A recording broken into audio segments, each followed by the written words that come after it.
It's so good to have you in conversation, and I hope we um, revisit some of the things you've done over time. Tell us a little bit about where you are, because one of the most interesting things about you and your partner today are that you're traveling nomads. Tell us what that means and where you've been recently.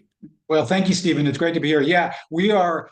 The original term was digital nomad, but that's sort of fallen out of fashion, and now it's just nomad. So we are nomads. We left the United States. We lived in Seattle almost 8 years ago. It'll be 8 years ago at the end of December, and we have been sort of traveling continuously. We've lived for at least a month in, I think, 30 different countries now. So we usually, sometimes we'll go to a big city for a week or so, but then we usually hole up in second tier cities, outside the big city where we frankly are more welcome than we would be if we were in a tourist center. But also we really get to know these foreign cultures. And it's been wonderful. I could talk about that for a whole podcast because it's changed my life. It's been just terrific. Most things in life, they say they have pros and cons, and this is like one of the few things I've done.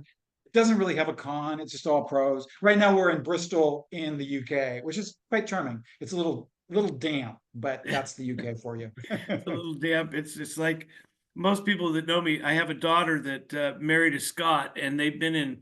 They said, "Well, we'll be here for a while." Well, it's 23 years now that they've been in Aberdeen or the surrounding areas. So I'm well aware of the weather or the lack thereof. I think they Yep. have what I call her is they have winter and then second winter and then third winter and 2 days of summer, right? Something like that. Yes, that's when we were in Scotland earlier this summer, and it was a beautiful day. And we said that to a local person, and they said this was in August, and she said, "Well, this is the first beautiful day. This is the first day of summer." She said this would be a wonderful place to live if it was like this, for an entire season, but it's not. But yes, there you go. I'm interested because I don't know the entire backstory. I know that your first book, The Geography Club, comes out in 2003.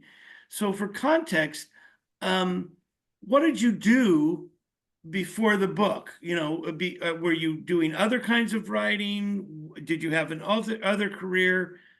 Because I'm finding out I don't think there are very many YA authors who woke up, became an adult, and became a YA writer, right? I think they do something else along the way.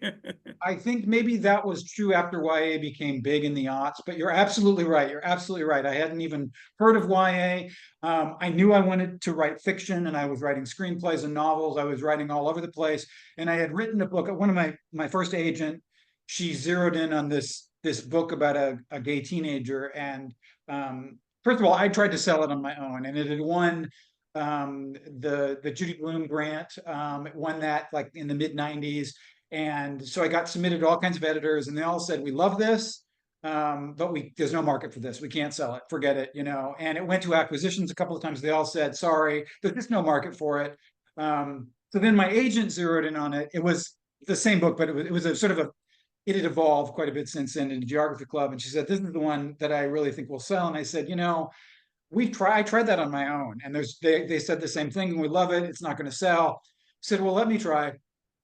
And she tried for years. And she used to say, "I've submitted it to 38 different publishers." And then we were at a conference after the book had been published and it was successful.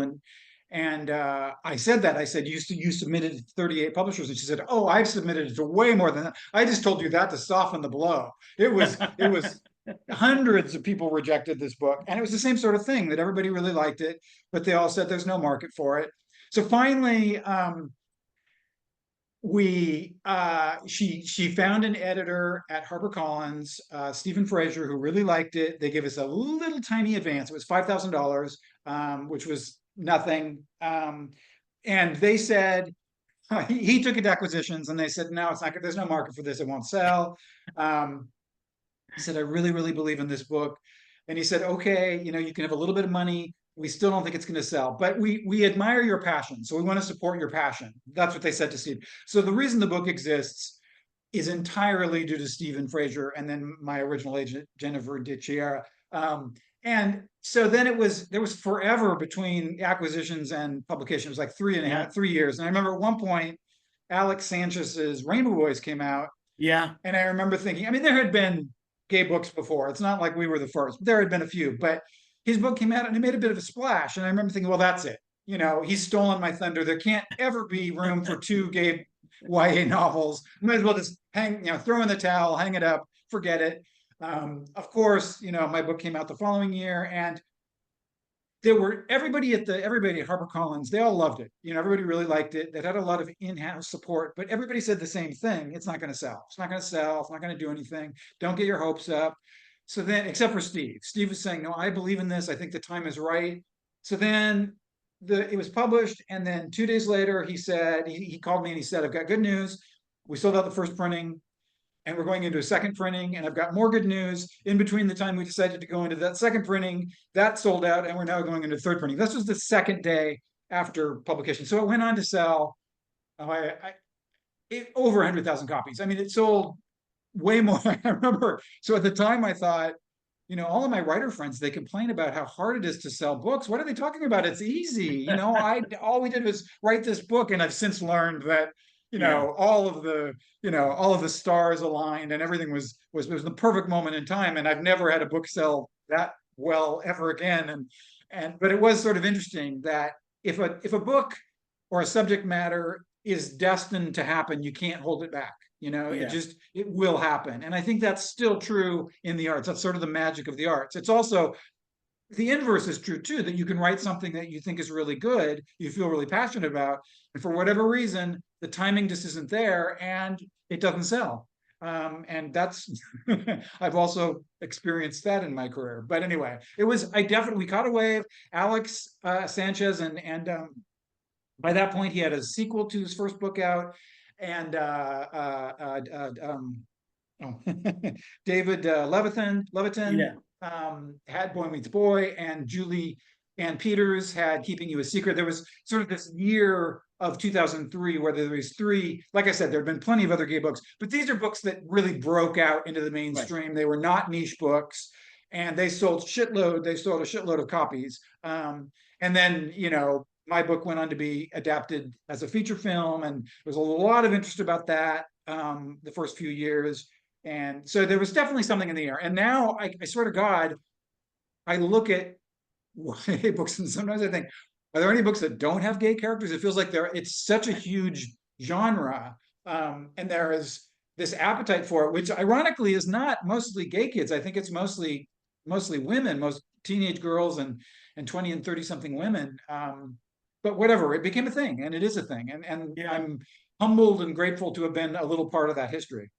Well, for me, it's an important history because I did my graduate school from 2002 to 2005. My wife and I were too old to mess around. We went and did PhDs in 3 years. She in ed leadership, and I did it in English education. But I really became attached to, I was interested in why kids don't read and what they do read, and will they read if we give them something they want. And like you talk about, those books, those writers, you and David and Alex and Julianne Peters and Ellen Whittinger, and there's several that were writing really, really good fiction, right? Because, as a longtime English teacher, I wasn't interested in just a novel with a good plot that would turn pages. I was interested in why literature that I would say is quality. And I'm interested in how you guys perceived, and you particularly, you talk about your story, the industry and the next book and the next book. I mean, so because you had a while there where if people were going to talk about somebody who was writing with gay characters and quality and some quality fiction, your name's going to come up, right, for a 10-year period. But was it easy, or was the next book equally difficult, and how did that ride out? I'm at a point where I'm no longer bitter, and I hope I don't sound bitter because I try to be sanguine about all this. I have a website, my website, BrentHartinger.com. I sort of rewrote it to sort of tell the whole story of my career. And, so I call it the real story. And it's sort of the warts and all. And there were a lot of warts. And I think, I don't think any one person is to blame, but I think for whatever reason, my original editor immediately left. I had over my next 6 books, I had something like 9 or 10 editors. Every book was orphaned. Literally every book except one was orphaned. And HarperCollins did not know, they had this idea that they didn't want to do a series, so we'll do sequels, but we won't call them sequels, and they all got to be standalone. And I'm getting all this conflicting noise, and the covers are going to be completely different, and we don't want to. It felt like they were going out of their way to make it as difficult as possible. And I remember at the time I felt sort of schizophrenic. I'm like, this doesn't make any sense. And of course, it would constantly shift. I would get a new editor and they would have a new agenda and a new mandate. And I would think, this doesn't make any sense. Why are you doing things? Why are you, if this is the third book in a 3 standalone series, why are you taking the first book or the second book out of print? I mean, why doesn't, Yeah. and why is the cover, you're going out of your way to make the covers different? And at first I thought a lot of different things. I thought, it's just me, I'm cursed. And I remember I was at a very, very low point, and I called Julianne Peters just to say, what is this business about? And she'd been in the business longer than I had, Right. and she said, what you were experiencing is perfectly normal. What you are feeling, every writer I know goes through this, and the business is crazy. And it was so gratifying just to have my reality validated. So on one hand, I knew I had been so privileged to have been published. They're paying me to do what I love, and then Yeah. I'm miserable because I feel like I'm getting all these weird messages, and I was being harassed for a while. The Bible people were targeting me, and some people were stalking me. This guy came into my house, and I felt like physically unsafe in a lot of ways. Um, so to have her say, it's not you, it's them, or it's the industry. Yeah. Then, so it's interesting. I had this experience, and then after I sort of got dumped by HarperCollins, and I was pretty much done with YA, and I was moving into screen work, and I was going to write for adults. But a friend of mine said, there's this new thing called self-publishing. You should try it. This was like 2011, 2012, and I knew that the feature film of Geography Club was being, it finally being made. It was almost made much earlier with a big, big, big production, a $15 million feature, but that didn't pan out. But then finally it was made on a smaller budget. It was $1 million, but it was still a real movie. And I knew that it would get some attention. And I thought, well, why don't I write? I wasn't able to complete the series. I always saw it as a series. So why don't I write a fourth book in a series? And I did. And it came out when the movie came out, and it did really well. And so then I did another series with my main character as an adult. I shifted him to new adult. He was in his early 20s, and that did really Yeah. well. And then I did another series after that, and I made way more money than I ever made from traditional publishing. And I that was validating too, because it was like my instincts were not crazy. I had Right. an idea for certain books and certain characters, and I was being told by HarperCollins, don't do that. You can't do that. You can't do that. No, that will confuse people. You have to do this. And I'm thinking, well, okay, you're the experts. And then I would do what they wanted, and the book would tank, and people wouldn't understand. And I would think, well, so I was right. And so then to be able to handle my own career for 10 years after that, and to have nothing but success, and to not feel like crap all the time, and feel like really validated by my readership. There are pros and cons to self-publishing, and this was a generation of self-publishing has evolved. It's completely Sure. different now than it was in 2012. So I wouldn't just say, self-publish. But plus I had all the marketing from the feature film. Um, and I recognize, again, I caught another wave.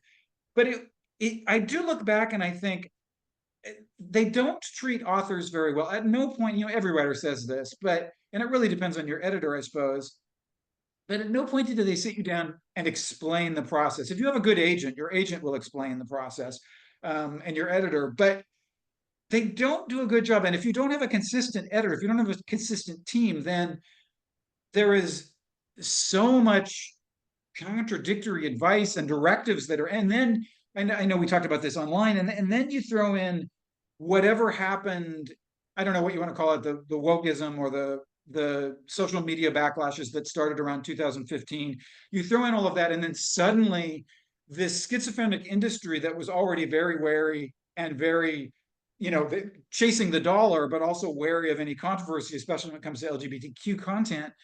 Suddenly you had people attacking you from the left, and that went, I know opinions vary on what that was all about, but I think the upshot, I think everybody would agree, that editors and agents and writers, you had all these people saying, you can't do this, you can't do this. And so everybody became very fearful. And I cannot tell you how many editors that period between 2015 and 2024, I would write something and the editor would just say flatly, you can't have a black best friend. No, you can't, you're not transgender. You can't have a transgender character. You can't do this. You can't do this. And so I'm rewriting. Okay. I had one of my best friends is Indigenous Alaskan, and the story of her tribe would have been fascinating for a book I was writing.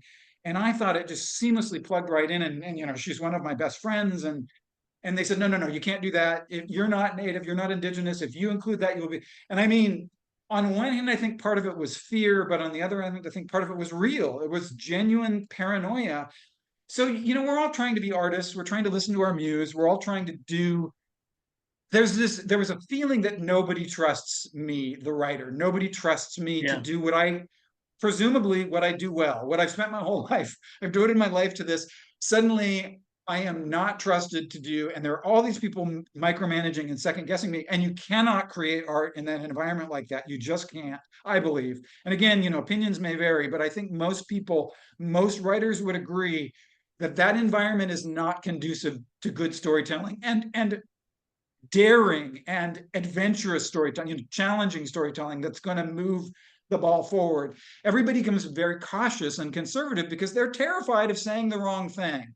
And so then everything becomes boring and similar. And, it's more complicated. And I know somebody could argue the other side of things. And there was a reckoning. And I do think a lot of that was an important discussion, but there was an overcorrection in my opinion. And so then I was even more happy to be in my own little ecosystem in my self-published world where, I mean, the books that I worked on in that period with traditional publishers, it was even more crazy than my first go round. So now I don't know what I think. I'm working with a new project, and I have a new agent who's wonderful. But the thing she tells me about the market right now, it's just crazy. Middle grade is not selling. You can't do fantasy. You can't do this. You can't do that. And I just want to write books. I just want to tell my stories, and I think I have stories to tell. And on one hand, I witnessed a golden age, a rise, and then it sort of imploded.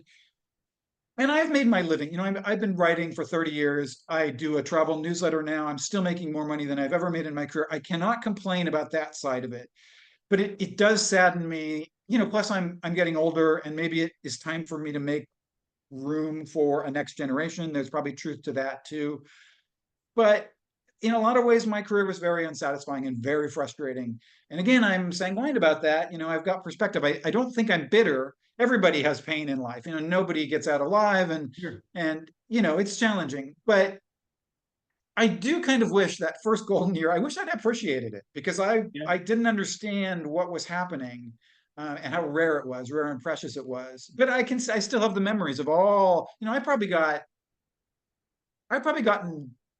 3,000 emails. In my career, there was a time I was getting dozens of emails a week from people just saying your book changed my life. And I mean, privilege that was. And people would come and come to my appearances and tell me how important they were. And I mean, I don't know. I feel really honored. So I have to keep things in perspective. In the end, it was a really positive thing, but there were frustrations along the way. Well, I think you're hitting on some things that are really interesting. I think that marketing is fickle. I think publishers are in it to make money. I think that they're really good at like I would say, grabbing the winning horse, right? Well, this horse won a race, and they will.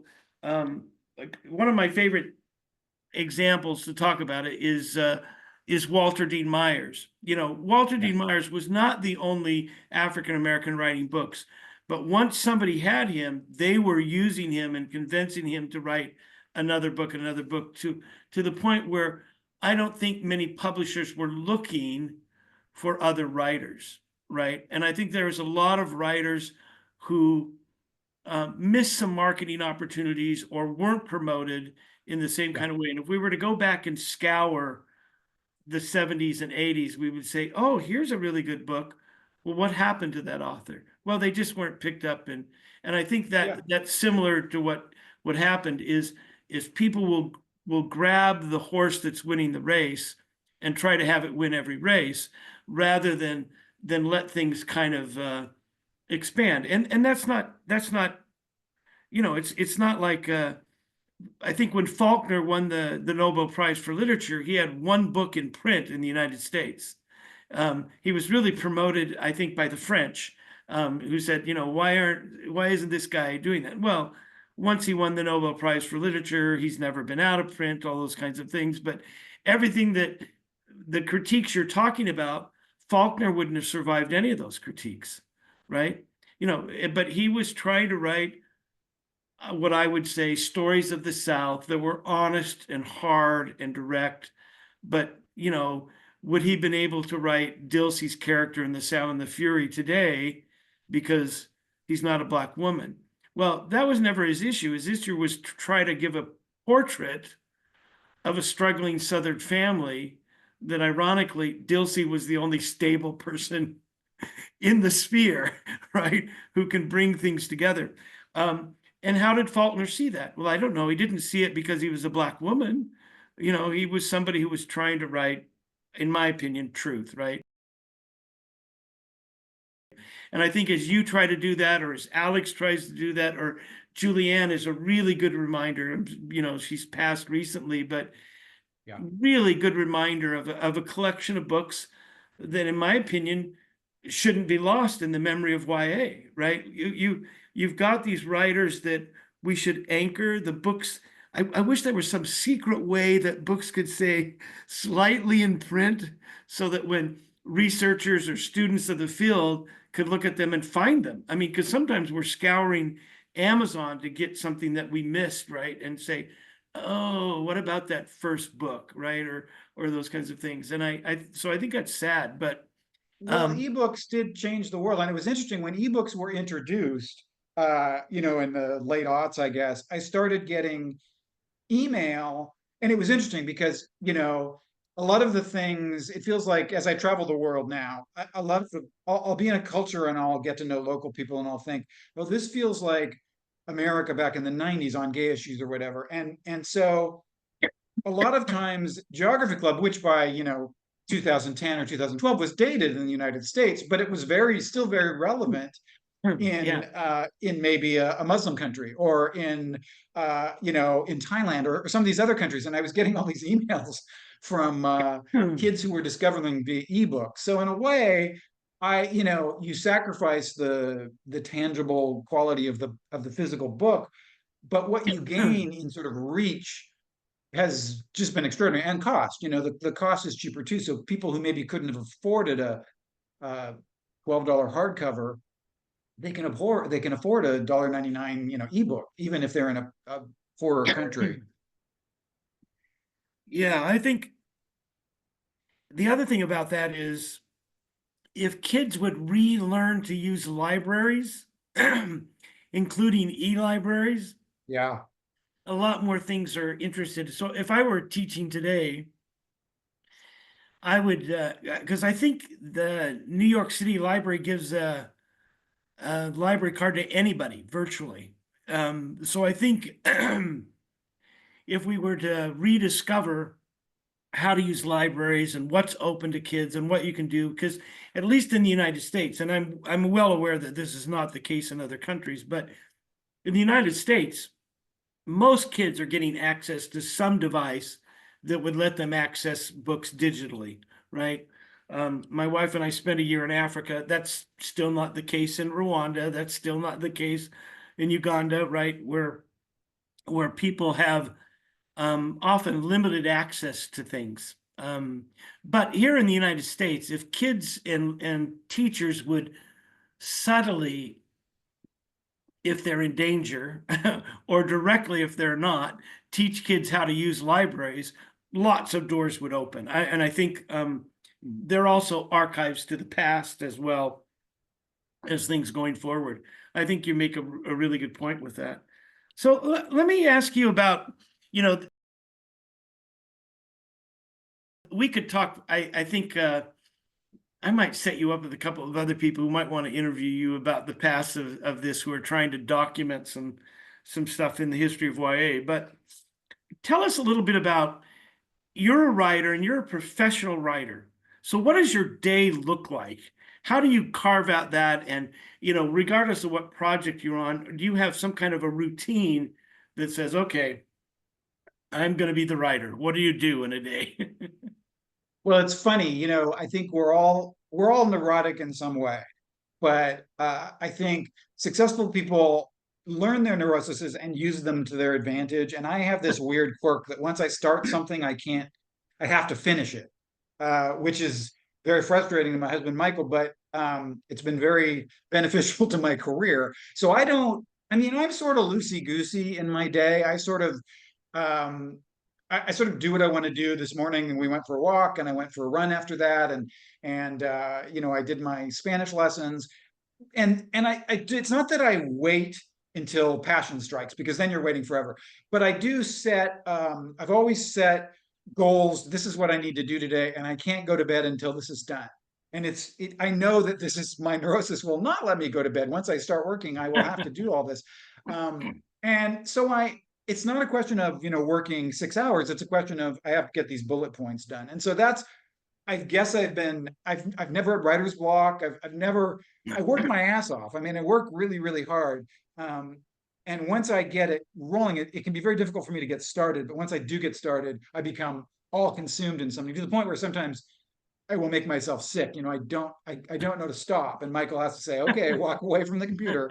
And I've gotten, as I get older, I've gotten better too. So my day, it is always a challenge, especially when you're starting a new project. You've got the blank page, which is always terrifying. I've always been a writer.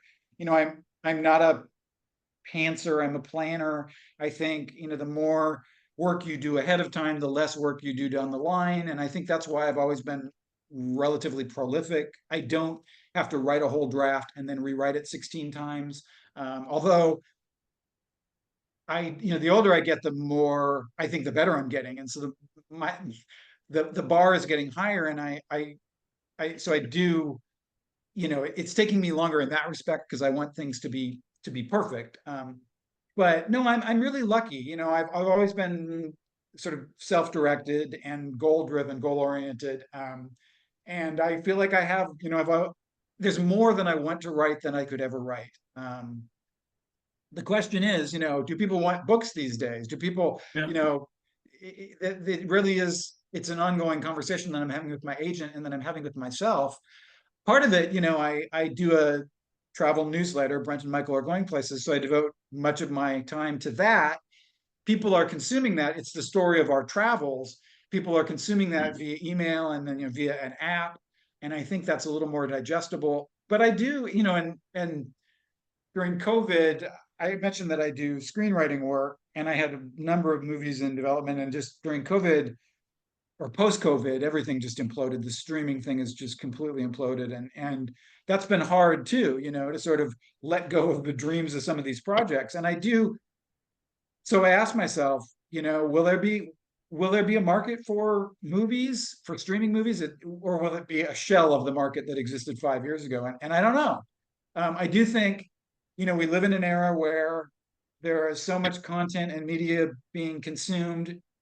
I'm still able to make my living, but maybe I need to think outside the box and think of storytelling as something other than writing a novel or writing a screenplay. Maybe it is telling my own story. Maybe it's social media. Maybe it's TikTok. Maybe it's, there are other ways. And younger generations are going to be more adept at this than I am.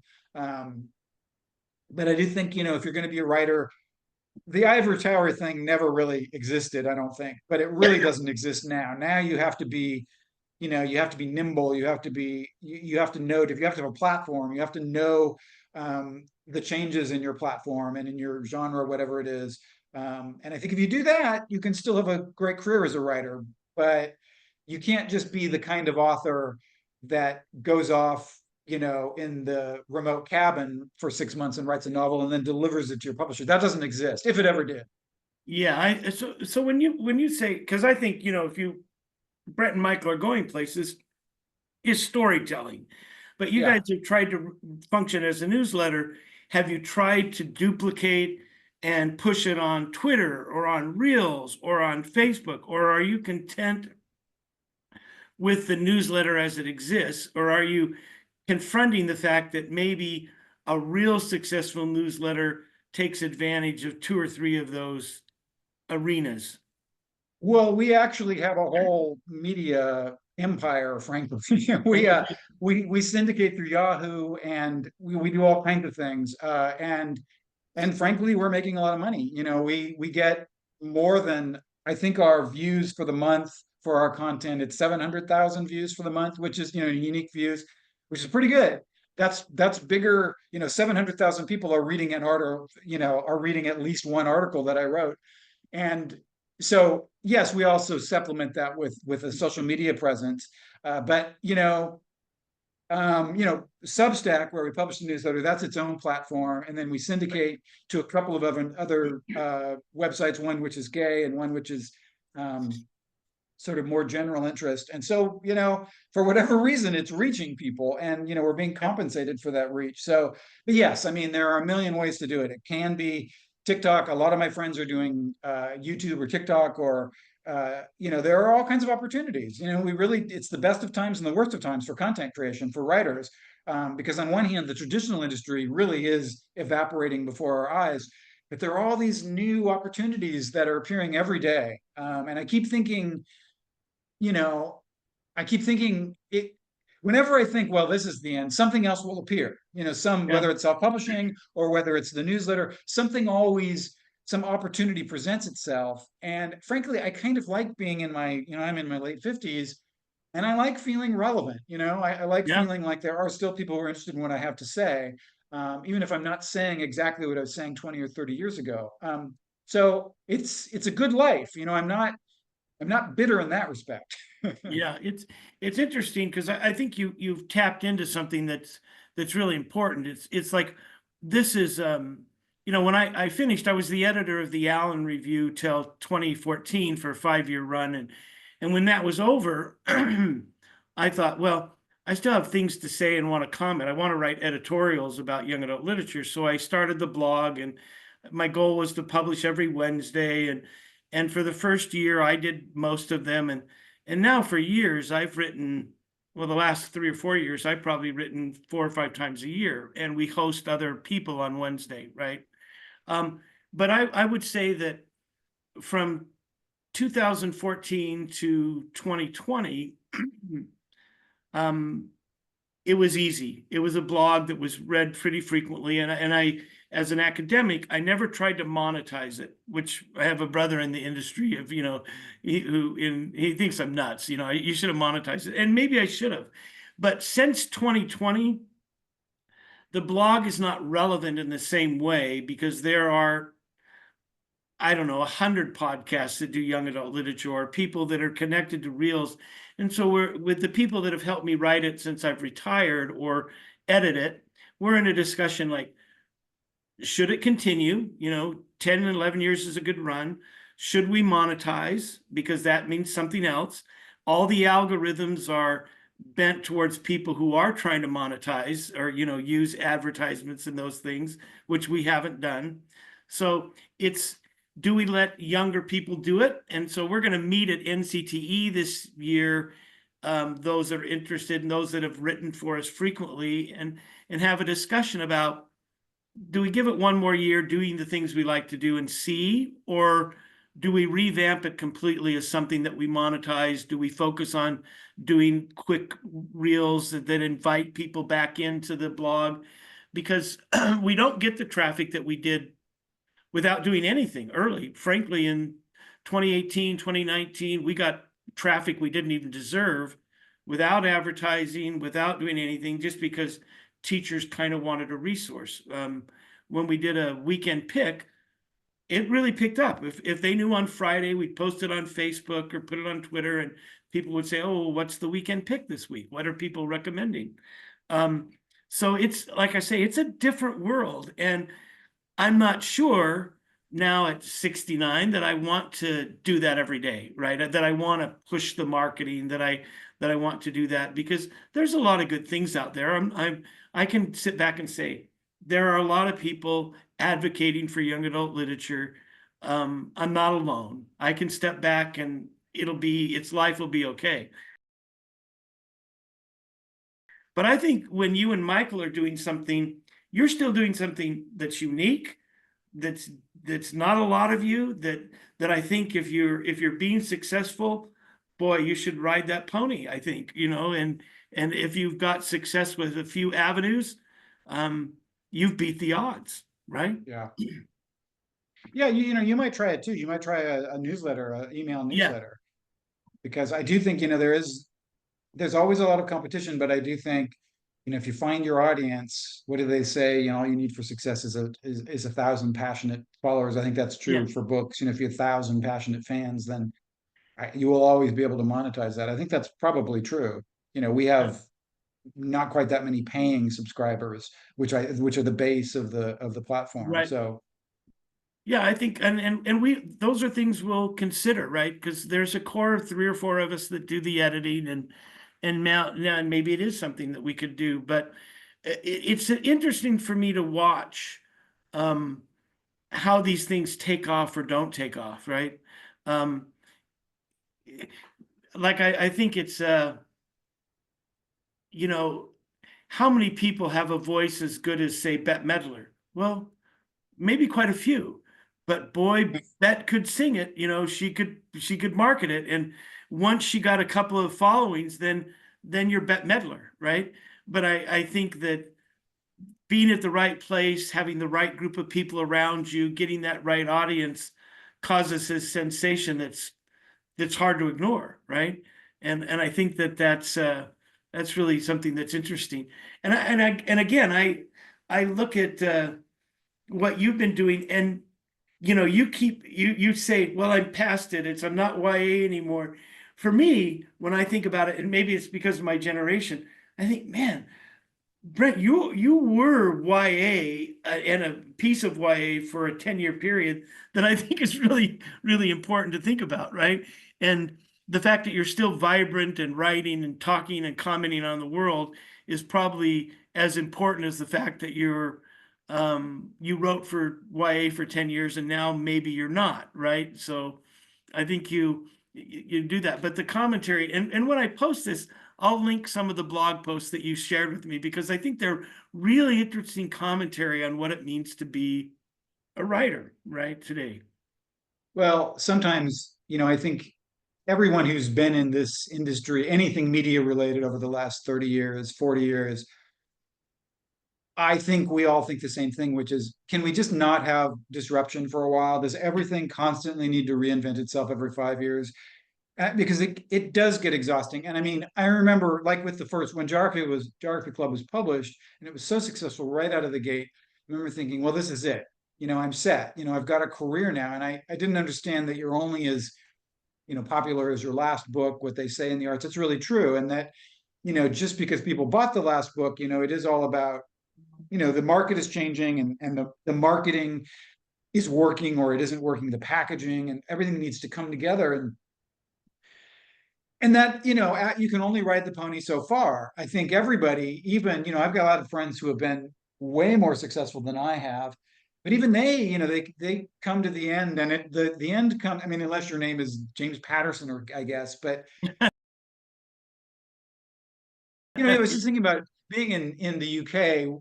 We were on a walk this morning, and I went by a school that looks like Hogwarts, and I was just thinking, I hadn't thought about Harry Potter in 10 years, and it swept my mind back to how those books took over the world in a way that, I mean, I remember I was on a book tour once, and it was like a week behind J.K. Rowling in California, and she was transforming these communities. And this was before any of the movies even. I mean, Yeah, she would go into the town and transform the town. People would be so excited that they'd still be talking about it 2 weeks later. And the same thing happened with Twilight, by the way. I was on another book tour, and I was following Stephanie Meyer, absolutely. same sort of thing, before any of the movies. And there was this idea, there was a sense that books were relevant and kids were passionate about these books. And they weren't reading books because teachers were telling them to read them. They were reading because they were 100% engaged. And it makes me sad because I don't know, but maybe it's because I'm not as intimately involved in the industry as I used to be. But I don't see that sort of, and maybe nothing has that sort of cultural traction anymore. Maybe we're also segregated and everything is so niche. And there are advantages to that too. But I will say it made me sad to think that there hasn't been anything, since Twilight really that's that all consuming. And it goes back to, just you think you figure something out and it's working, and you think, well, if I just keep doing this thing, it will continue to work, but it doesn't. You do exactly as you said, you've got your blog, and then suddenly the algorithm changes or the society changes, culture changes, and what worked for so long doesn't work anymore. And then so you have to reinvent yourself. And I have enjoyed it. I've enjoyed this latest project because it's been successful. But if I had done this and it wasn't successful, I could only do that a few more times. You know what I mean? I don't know how many Yeah, times I yeah. could have a flop, because at some point it's like, okay, I'm done. I can't pour my heart and soul into something and have it flop again, because I'm just I'm too tired and too wounded. When it's working, it's great. When it isn't working, it's horrible. But I mean, Yeah. that's just the nature. I guess that's the nature of what we do at this point. There's no going back. It is what it is. And writers love to whine and complain about how unfair the world is to them and their careers, but that's always been the case. It will always be Yeah. the case. And, nobody's forcing us to do this. We chose to It's do this. Yeah, I And think you're exactly right. No one's forcing you to do it, but there's a compulsion to do it that's interesting, I think, as well, right? To create art. I think another good example is Kwame Alexander, was writing and writing and wrote for years, and then he wrote the crossover. And for some reason, the crossover hits, right? Is it the best book ever written? I'm friends with Kwame. I would say it's not the greatest book ever written, but it's a really good book, right? And it changed his life as a writer because he no longer had to make sure he had so many school visits or do this writing workshop or do that.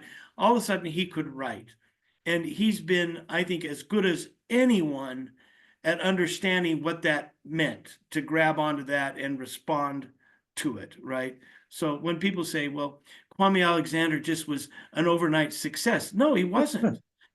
He stuck in the business for, wrote and tried to write for a long time before it hit, right? And before he became Kwame Alexander, right? And I think that in 5 years, we may be following Kwame in the same kind of way, right? But maybe, but it wouldn't I surprise me if it drifts away. I taught at Vermont College in their master's in creative writing for Yeah, children a few years back, and a lot of my students went on to be quite successful. But there was this thing, I don't know if they still do it, but authors who are being published in a certain year would band together to do promotion together, and they yeah, would call themselves the class of 2006 or 2008 or 2009. And on one hand, I thought that was great, because they support each other, and that's fantastic. But even at that point in my career, I knew the peril of this, that one of them, there'd be 15 authors, and they would do a right. website and they would do joint appearances. And I would think to myself, one of them is going to break out and the others are not. Maybe one will break out and two will get a second deal or a third deal, and everybody else will fail. And of course they will be comparing themselves. I think every beginning writer, the beginning of your career, you have this terrible habit of picking another writer who's your peer, who's more successful than you, to feel bad about yourself. And then Oh, while they're star writers, what I would do is I'd pick a writer. That writer would be successful. But then if their career sort of waned, I would pick another writer. So I always felt like crap. Whoever, you can guarantee that I always felt inadequate. And I think we all a lot of writers do that. And it really isn't. I know these are, you could say these are just words, but if you're going to keep yourself sane, you really have to write for yourself, and you really can't compare yourself. And it really is a big wheel that sometimes some people will be on the top and sometimes people will on the bottom. And the people who are on the top will eventually be on the bottom again. And I don't know that everybody gets their moment in the sun. There are a lot of people, as you said earlier, there are a lot of people who deserved a bigger, brighter moment in the sun than they yeah, got. But you just, it's not, writing and the arts in general, it's magic. It's not science. It's completely inexplicable. It doesn't make any sense. It's beyond human comprehension, and you just have to sort of be zen about it and accept whatever will be will be. You can control only so much, and then the magic happens or it doesn't. And partly there's nothing wrong with having, it's a little like, if you have your heart broken in love, it doesn't kill you. You have your heart broken and you will go on and love again. And if you have a book come out and it flops, it doesn't kill you. You will develop inner resources, you will be disappointed, and you will go on and you will write again. And but still, it was always hard.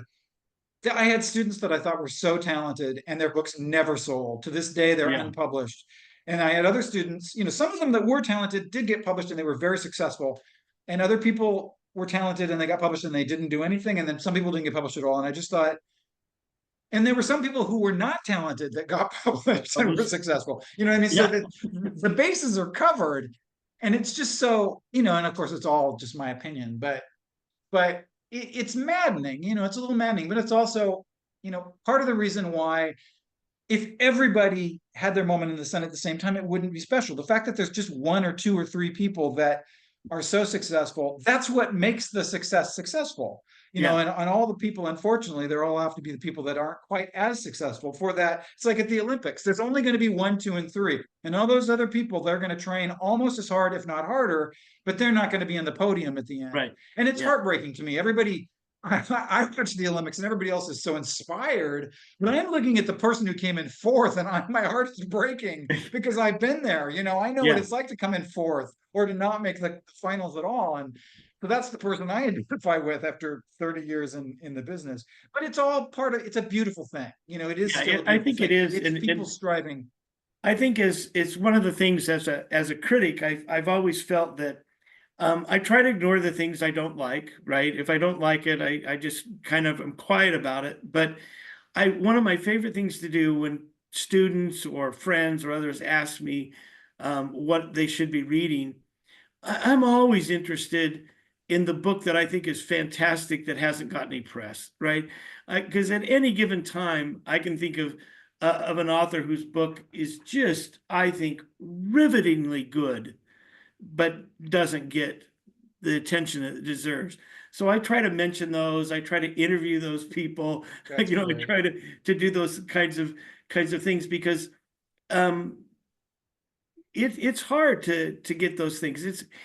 I guess it's kind of how Dos Passos must have felt, right? John Dos Passos is writing and he goes, Steinbeck, Hemingway, Faulkner, can't I get a break? Does anybody, and I go back personally and look at that early period of the American novelist or the American war novelist from World War I to World War II.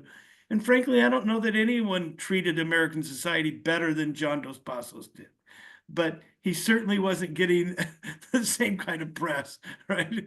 But I think when we look back, we can say, you want to go read something about America from the World War I to World War II, then take a look at what Dos Passos has to say. It I might was be. just in I was just in Oslo, Norway, which is a beautiful city. Norway is like paradise. But there were two famous artists, Vinland, who did the sculpture park in Oslo, and then Edvard Munch, who did the Scream. Yeah. And they were peers, but Vinland was more successful in the 40s, in the 30s and 40s.